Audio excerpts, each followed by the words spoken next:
जय हिंद बच्चों, स्वागत है आपका हमारे सन्नी कंप्यूटर में।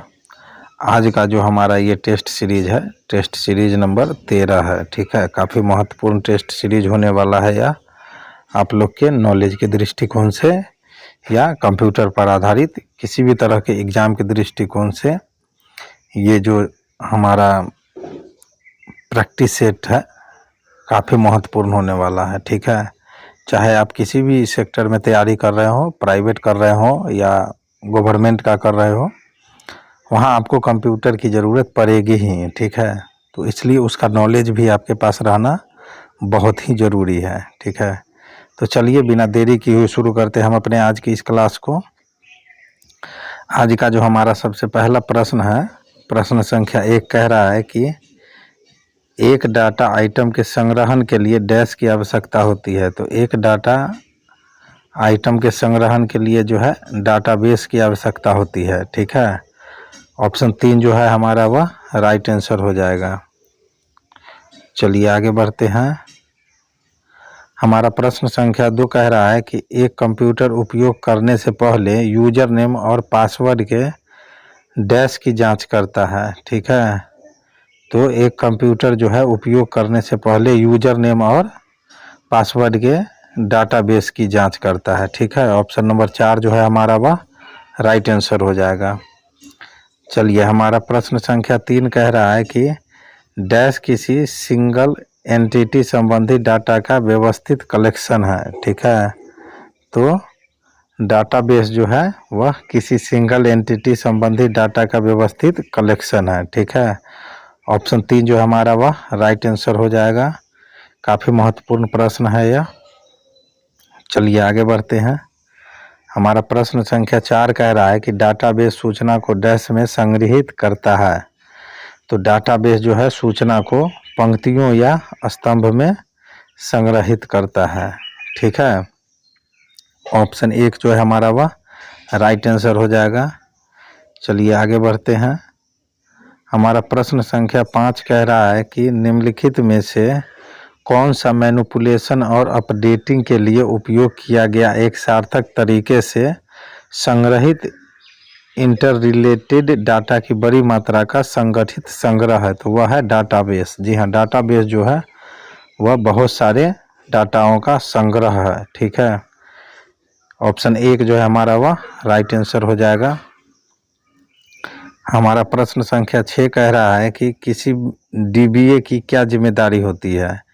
तो किसी डीबीए की जिम्मेदारी जो है वह किसी डाटाबेस को डेवलप करना और मेंटेन करना और डाटाबेस को डेवलप करना। ठीक है, यही दो जो है इसकी जिम्मेदारी होती है।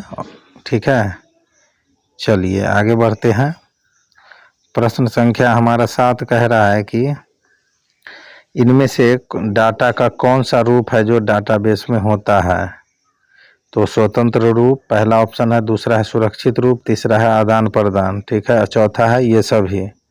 प्रश्न हमारा कह रहा है इनमें से डाटा का कौन सा रूप है जो डाटाबेस में होता है। तो ये सभी जो है वह डाटाबेस में होता है। ठीक है, यानी ऑप्शन 4 जो है हमारा वह राइट आंसर हो जाएगा, ये सभी। चलिए आगे बढ़ते हैं।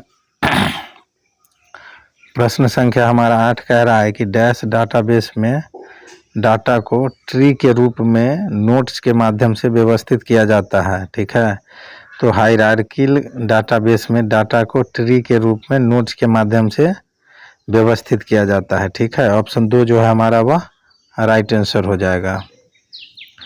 चलिए हमारा प्रश्न संख्या 9 कह रहा है कि थर्लेशन डाटाबेस में यह एक डाटा संरचना है जिसमें एक ही विषय के बारे में जानकारियों को पंक्तियों और स्तंभों के रूप में आयोजित किया जाता है। ठीक है, तो वह हमारा टेबल। ठीक है, यानी ऑप्शन 3 हमारा राइट आंसर हो जाएगा। चलिए प्रश्न संख्या हमारा 10 कह रहा है कि एक डाटाबेस में एक रिकॉर्ड के बारे में सूचना की सबसे छोटी इकाई को क्या कहा जाता है। तो एक डाटाबेस में एक रिकॉर्ड के बारे में सूचना की सबसे छोटी इकाई को जो है फील्ड कहा जाता है। ठीक है, ऑप्शन नंबर 2 हमारा राइट आंसर हो जाएगा। प्रश्न संख्या 13 हमारा 11 कह रहा है कि किसी डाटाबेस में पंक्ति का दूसरा नाम क्या है। तो किसी डाटाबेस में पंक्ति का दूसरा नाम जो है वह होता है रिकॉर्ड। ठीक है, ऑप्शन 1 हमारा राइट आंसर हो जाएगा। प्रश्न संख्या हमारा 12 कह रहा है कि डाटाबेस सारणियों से मिलकर बना होता है तथा सारणियां पंक्तियों से, जिन्हें डैश कहते हैं, तथा स्तंभ जिन्हें डैश कहते हैं, से मिलकर बने होते हैं। ठीक है, तो प्रश्न समझिएगा पहले, काफ़ी महत्वपूर्ण प्रश्न है। जो डाटाबेस सारणियों से मिलकर बना होता है तथा सारणियां जो है पंक्तियों से मिलकर, जिन्हें हम लोग रिकॉर्ड कहते हैं। ठीक है, तथा स्तंभ जिन्हें फील्ड कहते हैं, से मिलकर बना होता है। ठीक है, ऑप्शन 2 हमारा जो है वह राइट आंसर हो जाएगा। प्रश्न संख्या हमारा 13 कह रहा है कि निम्न में कौन एक डाटाबेस में एक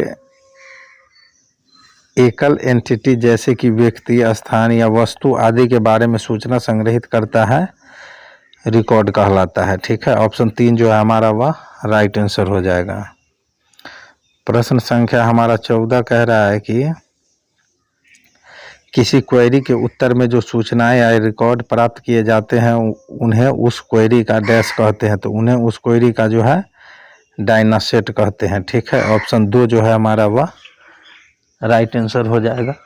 ठीक है, चलिए आगे बढ़ते हैं प्रश्न संख्या 15 की तरफ। हमारा प्रश्न संख्या 15 जो है वह कह रहा है कि एक प्रोग्राम जिसका इंटरफेस उपयोगकर्ता के DBMS यानी डाटाबेस मैनेजमेंट सिस्टम में ज़्यादा अनुकूल होता है, क्या कहलाता है। तो वह फॉर्म कहलाता है। ठीक है, ऑप्शन 4 जो है हमारा वह राइट आंसर हो जाएगा। चलिए प्रश्न संख्या हमारा 16 कह रहा है कि निम्न में से कौन सा ऑब्जेक्ट प्रिंट आउट के फॉर्मेट में होता है। ठीक है, तो हमारा 4 ऑप्शन दिया गया है, सारणी, क्वेरी, फॉर्म, रिपोर्ट। तो यहाँ प्रश्न पूछ रहा है कि निम्न में से कौन सा ऑब्जेक्ट प्रिंट आउट के फॉर्मेट में होता है। तो हमारा रिपोर्ट जो होता है वह प्रिंट आउट के फॉर्मेट में होता है। ठीक है, ऑप्शन 4 हमारा राइट आंसर हो जाएगा। प्रश्न संख्या 17 हमारा कह रहा है कि इनमें से कौन सा डाटाबेस का अवयव नहीं है। ठीक है, तो हमारा ट्यूपल जो है वह डाटाबेस का अवयव नहीं है। ठीक है, ऑप्शन 5 हमारा राइट आंसर हो जाएगा। प्रश्न संख्या हमारा 18 कह रहा है कि निम्न में से कौन सा कॉमन डाटा तत्वों का सबसे छोटे से सबसे बड़े तक ही सही क्रम में है। तो वह है हमारा character, field, record, file, database. ये सभी जो है क्रम से हैं। ठीक है, ये सभी जो ऑप्शन 3 के कैरेक्टर हैं वो सभी क्रम में है। ठीक है, इसलिए यह राइट आंसर है। प्रश्न एक बार फिर से सुन लीजिएगा, निम्न में से कौन सा कॉमन डाटा तत्वों का सबसे छोटे से सबसे बड़े तक, यानी सबसे छोटा से सबसे बड़ा। तो कैरेक्टर हमारा सबसे छोटा होता है, उससे बड़ा फील्ड होता है, उससे बड़ा रिकॉर्ड होता है, उससे बड़ा फाइल होता है, उससे बड़ा हमारा डाटाबेस होता है। ठीक है, तो ऑप्शन नंबर 3 जो है हमारा वह राइट आंसर हो जाएगा। चलिए आगे बढ़ते हैं। प्रश्न संख्या हमारा 19 कह रहा है कि DBMS का पूरा नाम क्या है। तो DBMS का पूरा नाम होता है डाटाबेस मैनेजमेंट सिस्टम। ठीक है, ऑप्शन नंबर 1 जो है हमारा वह राइट आंसर हो जाएगा। ठीक है, चलिए हमारा प्रश्न संख्या 20 कह रहा है कि DBMS डैश प्राप्त करने में मदद करता है। तो DBMS जो है वह डाटा इंडिपेंडेंस और डाटा का केंद्रीकरण प्राप्त करने में मदद करता है। ठीक है, डाटा का चयन करने में हमारा डाटाबेस मैनेजमेंट सिस्टम कोई मदद नहीं करता है। चलिए आगे बढ़ते हैं। प्रश्न संख्या हमारा 21 कह रहा है कि डैश डाटा के दोहराव को, डाटा की अस्थिरता को, निर्भरता को तथा डाटा के अनाधिकृत उपयोग को कम करने के लिए समाधान प्रदान करता है। ठीक है, तो डाटाबेस मैनेजमेंट सिस्टम जो है वह समाधान प्रदान करता है। ठीक है, ऑप्शन 1 हमारा राइट आंसर हो जाएगा।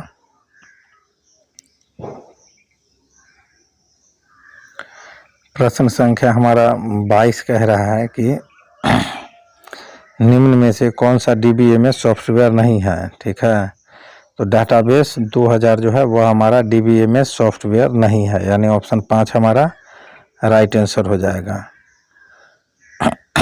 प्रश्न संख्या हमारा 23 कह रहा है कि डाटाबेस की संरचना डैश के रूप में देखी जा सकती है। तो डाटाबेस की संरचना जो है 3 स्तरों के रूप में देखी जा सकती है। ठीक है, ऑप्शन 3 हमारा राइट आंसर हो जाएगा। चलिए आगे बढ़ते हैं। प्रश्न संख्या हमारा 24 कह रहा है कि डाटाबेस के आर्किटेक्चर के किस स्तर में डाटाबेस की पूर्ण संरचना होती है। तो डाटाबेस के आर्किटेक्चर के जो है विचार संबंधी स्तर की पूर्ण संरचना होती है। ठीक है, ऑप्शन 2 जो है हमारा वह राइट आंसर हो जाएगा। हमारा प्रश्न संख्या 25 कह रहा है कि डाटाबेस प्रबंधन प्रणाली का क्या लाभ है। ठीक है, तो डाटाबेस प्रबंधन प्रणाली का लाभ यह है कि डाटा एकीकृत होता है और कई प्रोग्राम्स द्वारा प्रयोग किया जा सकता है। ठीक है, ऑप्शन 3 जो है हमारा वह राइट आंसर हो जाएगा। प्रश्न संख्या हमारा 26 कह रहा है कि डैश का अर्थ है एक तथ्य को एक से अधिक जगह स्टोर करना। तो रिडंडेंसी का अर्थ है एक तथ्य को एक से अधिक जगह स्टोर करना। ठीक है, ऑप्शन 3 जो है हमारा वह राइट आंसर हो जाएगा। हमारा प्रश्न संख्या 27 कह रहा है कि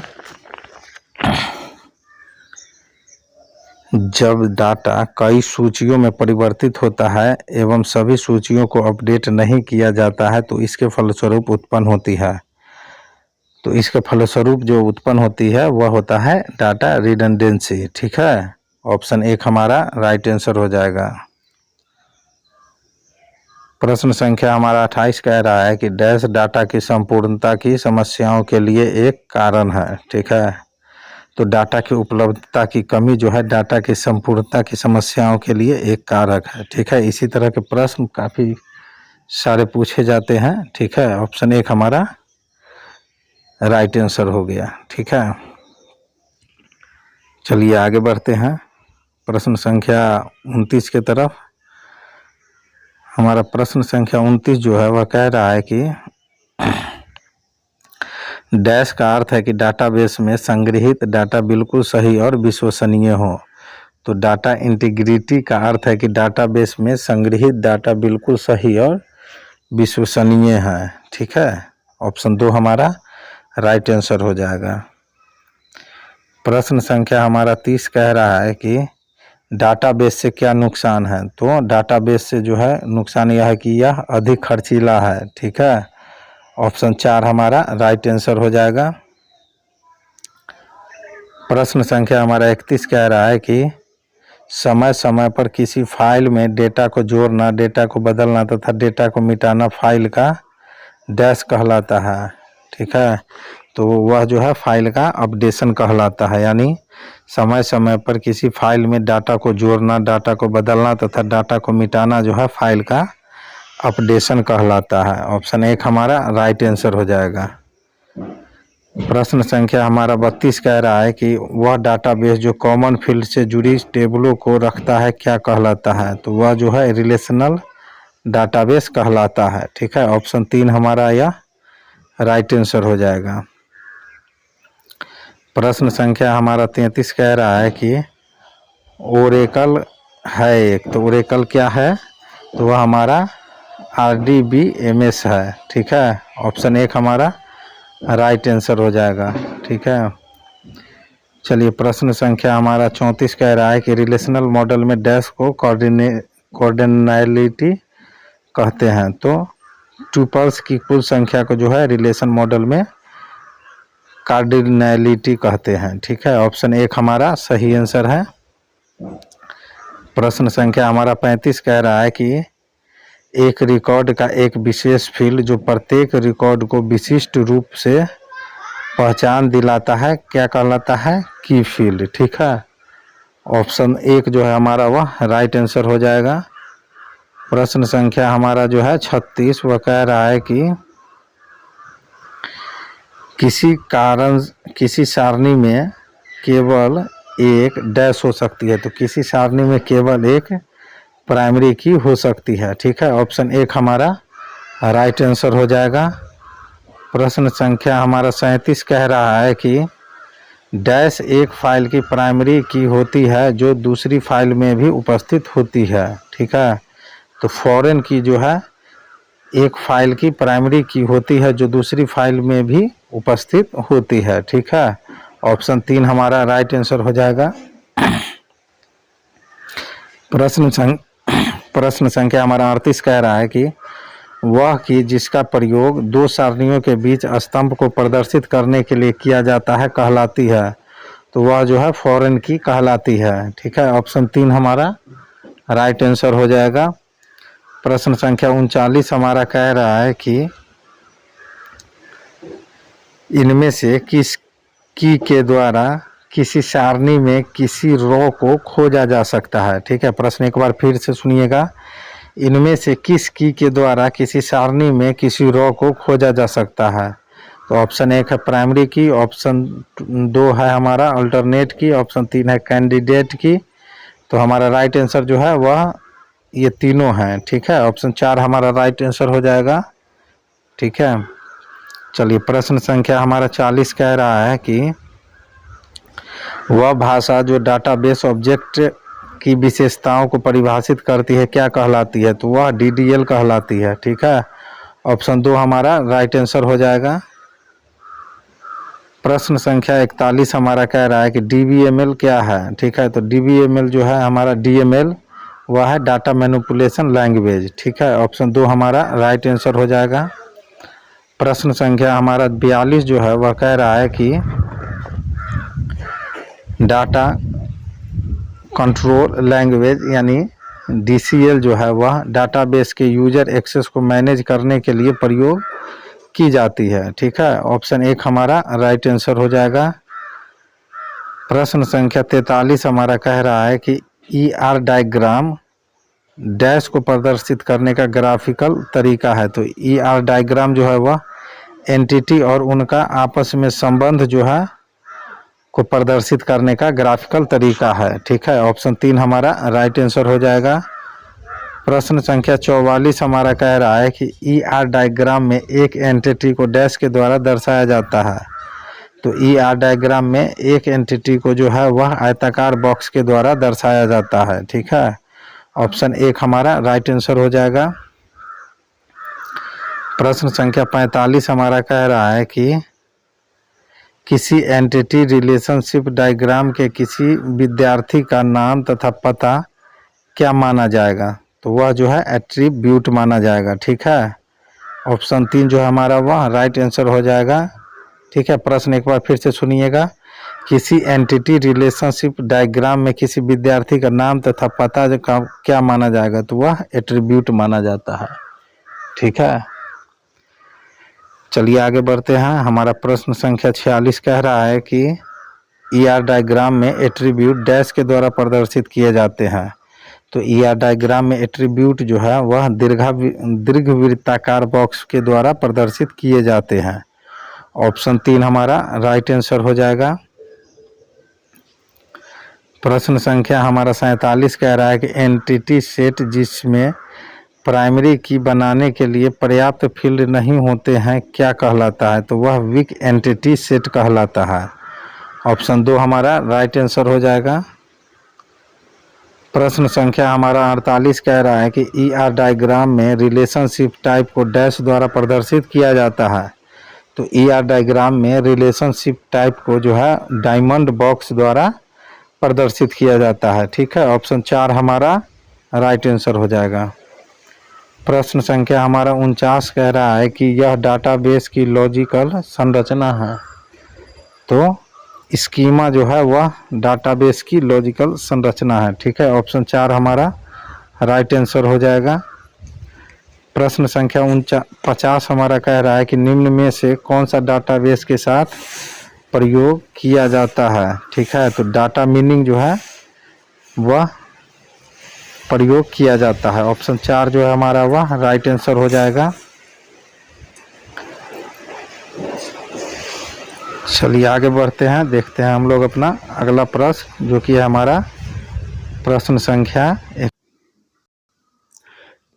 संख्या हमारा 51 कह रहा है कि एक प्रोसेस को डैश कहते हैं जो बड़े खुदरा विक्रेताओं द्वारा प्रवृत्तियों का अध्ययन करने के लिए प्रयोग किया जाता है। तो एक प्रोसेस को डाटा माइनिंग कहते हैं जो बड़े खुदरा विक्रेताओं द्वारा प्रवृत्तियों का अध्ययन करने के लिए उपयोग किया जाता है। ठीक है, ऑप्शन 1 जो है हमारा वह सही आंसर हो जाएगा। चलिए आगे बढ़ते हैं। हमारा प्रश्न संख्या 52 कह रहा है कि ईआर डाटा मॉडल किसके द्वारा दिया गया था। ठीक है, तो ईआर डाटा मॉडल जो है वह डॉक्टर एडगर एफ कॉड के द्वारा दिया गया था। ठीक है, ऑप्शन 3 हमारा राइट आंसर हो जाएगा। प्रश्न संख्या 53 हमारा कह रहा है कि डॉक्टर EF कॉड ने डैश नियमों का प्रतिनिधित्व किया। ठीक है, जिसका पालन एक डाटाबेस द्वारा किया जाना चाहिए अगर यह सही मायने में रिलेशनल डाटा माना जाता है, तो वह है 12। ठीक है, ऑप्शन 3 हमारा राइट आंसर हो जाएगा। तो दोस्तों ये थे हमारे आज के कुछ महत्वपूर्ण प्रश्न, जो कि आप लोग के एग्जाम के दृष्टिकोण से, आप लोग के नॉलेज के दृष्टिकोण से और आप लोग के इन्फॉर्मेशन के दृष्टिकोण से जो है काफ़ी महत्वपूर्ण थे ये सारे प्रश्न, जो कि आप लोग को नॉलेज में रहना चाहिए, ताकि आप कहीं भी काम करने जाएं या किसी भी एग्ज़ाम की तैयारी कर रहे हैं तो भी आप लोग के पास ये इन्फॉर्मेशन, ये कंप्यूटर से संबंधित जो जानकारी है वो आप लोग के पास रहनी चाहिए। ठीक है, तो चलिए मिलते हैं इसी के साथ हम लोग अपने अगले वीडियो में, जो कि हमारा वीडियो नंबर 14 रहेगा। तब तक के लिए जय हिंद, जय भारत।